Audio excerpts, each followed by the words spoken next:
I've got to be honest. I never cared for the majority of the required reading when I was in school, at least back then. No offense to anybody, no offense to any teachers that might be here today.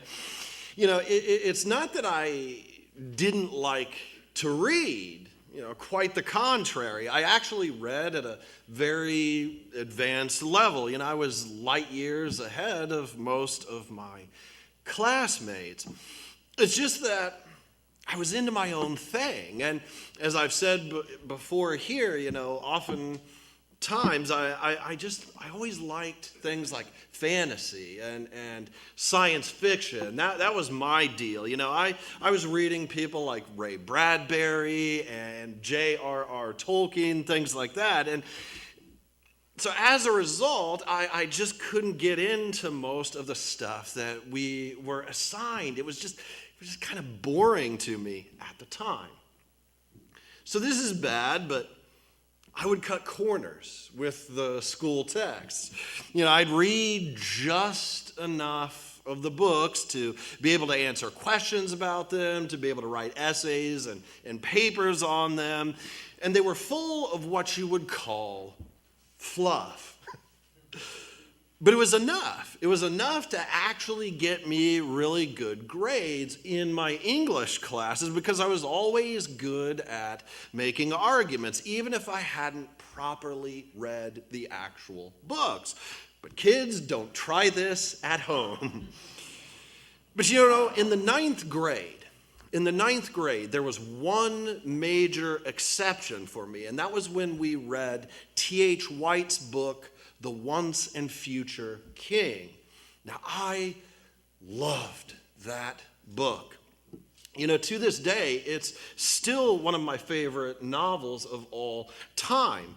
Now, if you don't know it, it's the essential novelization of the Arthurian legends. And out of reading that book, I came to have this deep love for all things King Arthur and Camelot. I was obsessed with movies like Excalibur and Sean Connery's First Knight. But as good as those movies were, nothing holds a candle to the once and future king. Now, most of you probably already know the basic plot line of the Arthurian legends. This seemingly nobody of a young boy is tutored by the wizard Merlin, and he ultimately pulls the mythical Excalibur sword from the stone to become the king of all Britons. And he allied himself with the greatest knights in the land and was the founder of the Round Table and the great city of Camelot. Now, the kingdom was to be devoted to the highest ethical and moral ideals through the philosophy of chivalry. But treachery, ambition, and betrayal all rear their ugly heads, and this utopian ideal comes crashing down, and the land plunges into war and chaos. Now, what's really interesting about this book is that T.H. White published it in the aftermath of World War II. So he saw firsthand all the horrors and the ravages of war and how power and authority can ultimately corrupt human beings. One of the most famous lines in the book is, "Might doesn't make right. Right makes right." And that was a political statement. It's a profound and yet sad meditation on how we fail to couple power with justice. He saw it as a perpetual flaw of human nature. Even with the best of intentions, corruption and violence are often the result of our power structures. And so it asks the question, what does it mean to be a king? Is there even a such thing as a right and just ruler? Or is it all just some kind of utopian ideal? It's with these musings that we come to the end of our Christian year. Now, if you've been coming to my Bible study at all over the past couple years, you're probably starting to become more familiar with all of this. Our Christian year actually begins with Advent as we prepare for the birth of Jesus and the coming of our Emmanuel. And we celebrate his birth on Christmas. And then we celebrate his transfiguration on Epiphany Sunday. And from there, Jesus begins his movement towards Jerusalem, and we follow him into the season of Lent when we experience his sacrifice and his self-denial. From there, we come to Holy Week and the betrayal and death of our Lord on the cross, and we then experience the miracle of the resurrection on Easter Sunday, and a time of extended prayer over the next 50 days as we prepare for the coming of the Holy Spirit at the Pentecost. And then we move through ordinary time, which is what we've been doing these past few months. We reflect on the kingdom of God in our everyday lives. And then it all comes to a head as we, on this Christ the King Sunday, celebrate the lordship of Jesus Christ. But this isn't the easiest of celebrations because, like T.H. White, we find ourselves asking that same question. What does a king really look like? Pontius Pilate certainly thought he knew what a king looked like. After all, he served the most powerful king in the world. In those days, a king had absolute authority. He demanded unwavering and unquestioning loyalty and obedience. So when we come to our gospel reading for the day, when Jesus was accused of being a king, Pilate, he immediately took notice. And the religious leaders of the day, they knew what a king looked like too. Despite their moral influence over the people, they didn't actually have a whole lot in the way of power. They knew that if someone got out of hand or if things got out of line, the Roman legions would just crush them. So they saw Jesus not only as a threat to the only power that they had, their religious influence, but they also saw him as a threat to their people as a whole. So they wanted to have him executed.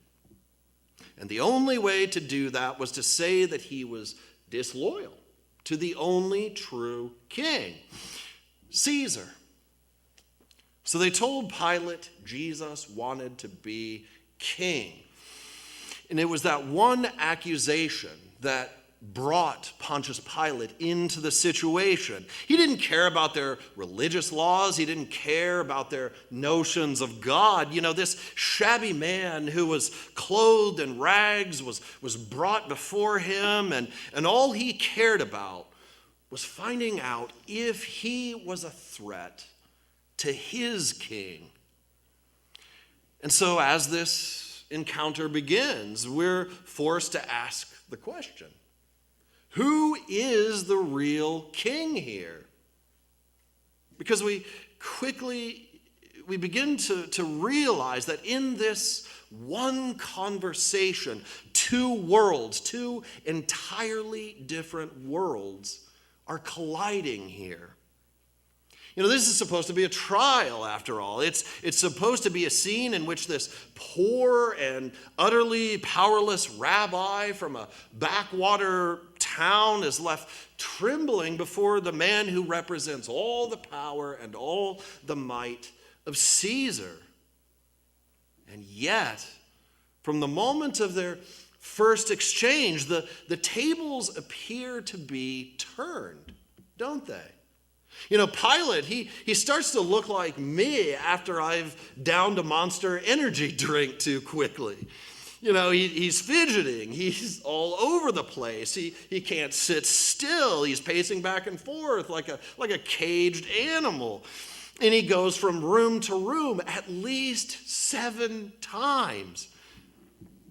Pilate's biting his nails. He's uncertain of what to do. He's frightened of Jesus and this crowd in front of him.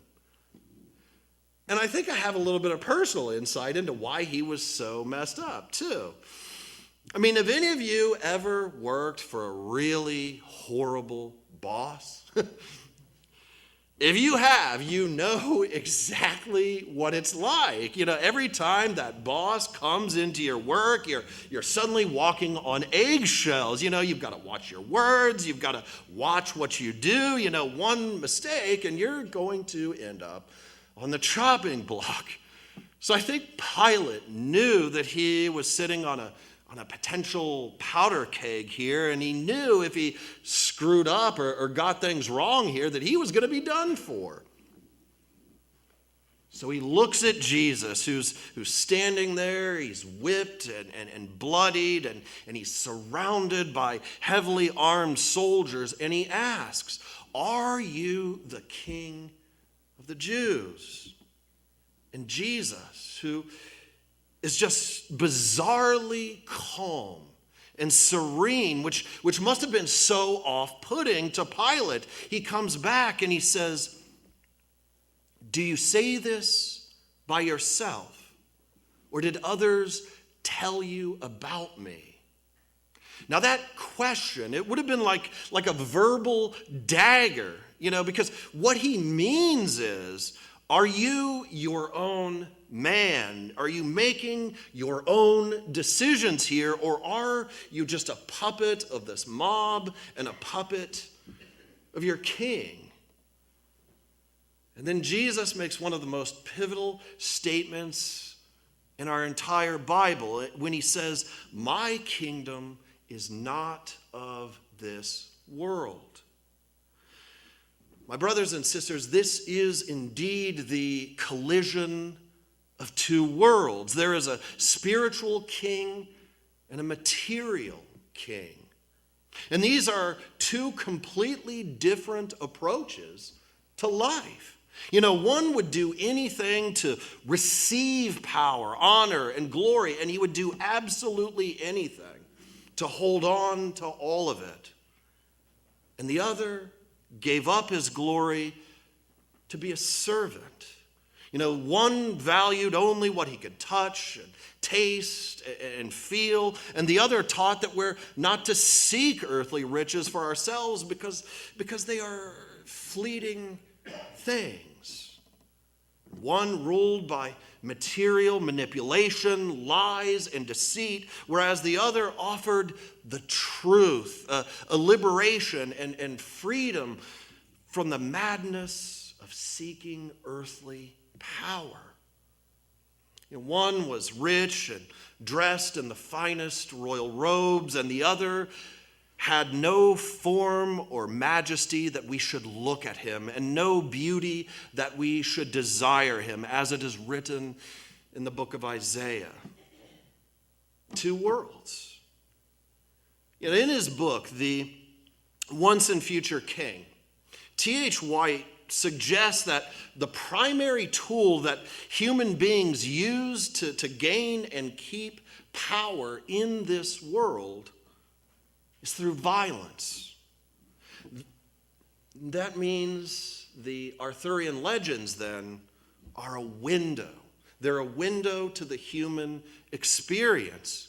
Even if these earthly kingdoms begin with the highest set of ideals, the sheer fact of having and wielding power itself leads to corruption and endless struggles to maintain or to expand that power.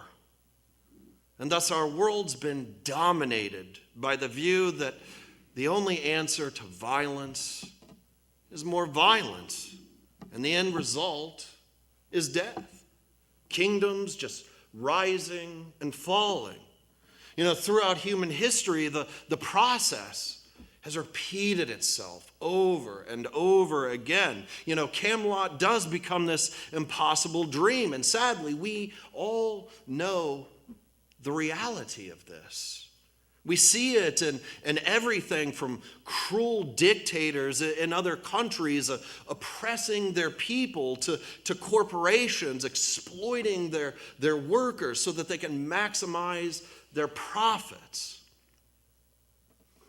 I think the great Reverend Dr. Martin Luther King gets to the heart of all of this when he said, "Power without love is reckless and abusive, and love without power is sentimental and anemic. Power at its best is love implementing the demands of justice, and justice at its best is power correcting everything that stands against love."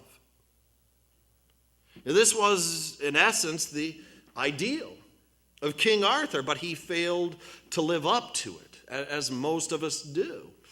But that is precisely why remembering and celebrating Christ the King Sunday is so important, and that's why it's the last day of our Christian year.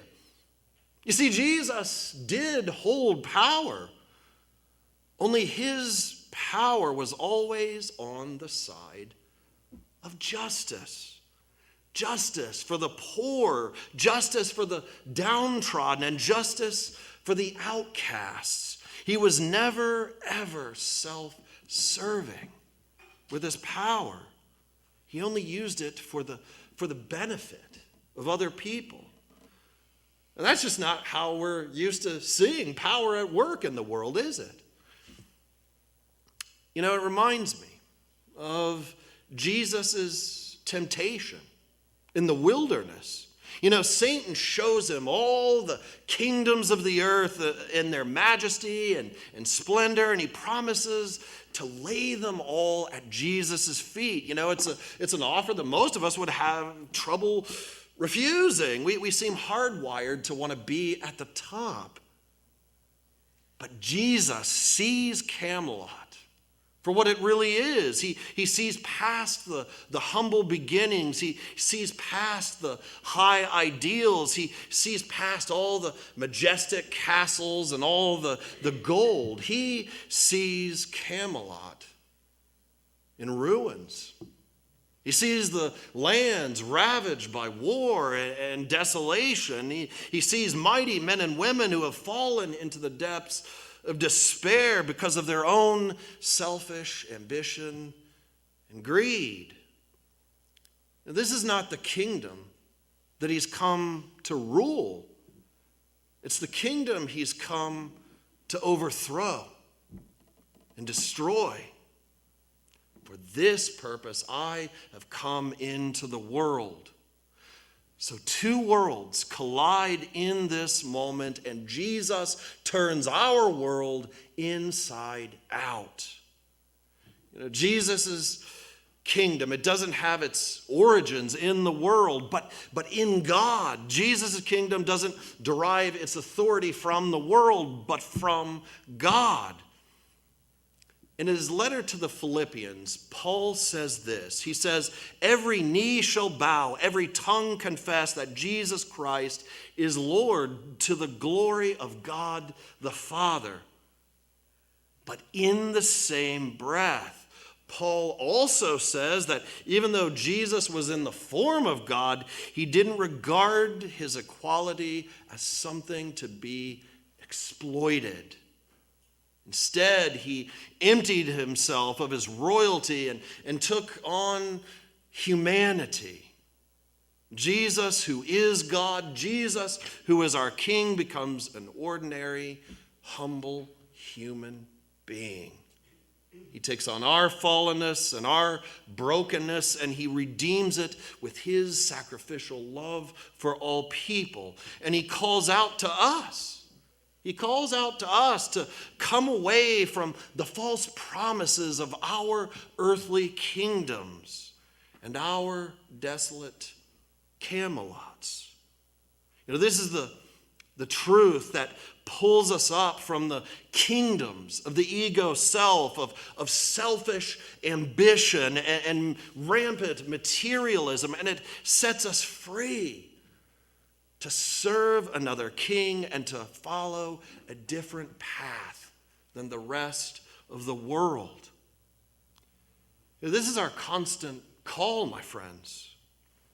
We're to believe that he is the Lord of all, and we're to honor and glorify him above all else and above all other rulers and authorities and all the things that hold power and sway over us in this world.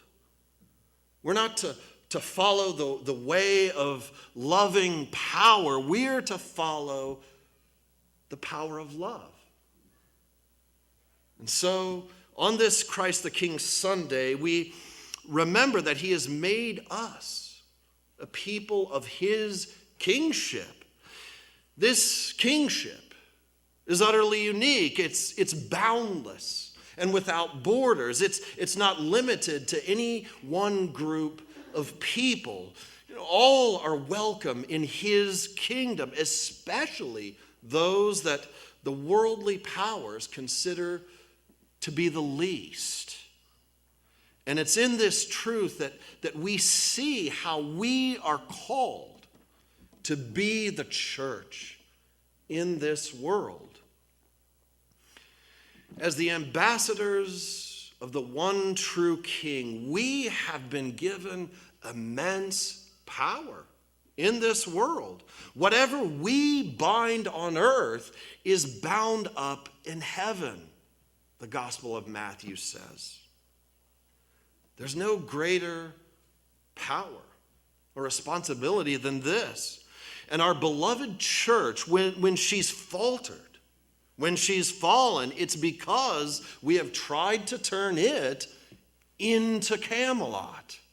It's when we have confused worldly powers with God's kingdom. Christ came into this world to establish a new kind of kingdom and a new way of being in this world. So the church does best when we emulate he who came into the world on our behalf and found nowhere to even lay his head. The church does best when it carries the truth to all people, excluding no one. And the church does best when it brings sight to the blind, when it helps the lame walk, makes the deaf hear, raises the dead, and brings good news to the poor. One of the things that made the once and future king so unique is that even though it dealt with all these difficult and troubling themes, it had a lot of humor in it. At times, this book will have you laughing out loud. But the book doesn't end this way. The ending is very dark and very grim. King Arthur was brooding in his pavilion on the night before the final battle, reflecting over his whole life and where it all went wrong. And he summons this page and tells him his entire story, entrusting his ideals to him, ideals that he compares to a candle that he's been protecting and is now handing over to the future generations to keep safe. And then he looks forward to a time when human beings can ignore the imaginary boundaries that we draw on our maps that cause war and dissension. On this side of eternity, we find ourselves always faced with this same longing. We turn on our televisions, we look out our windows, and we might be driven to despair as we see the dreams of Camelot seemingly crumbling all around us. And yet we do not despair because we know that this battle has already been won. At the cross, the kingdom of heaven conquered the broken kingdoms of this world. Love has conquered violence. Unity has conquered discord. Life has conquered death. And this kingdom, even now, is working its way outward until the day when it infuses all things in the new Jerusalem. But until that time, we are the ones who have been entrusted to carry that candle of the one true King and that ideal into the world to prepare the way for our once and future King. Thanks be to God. Amen.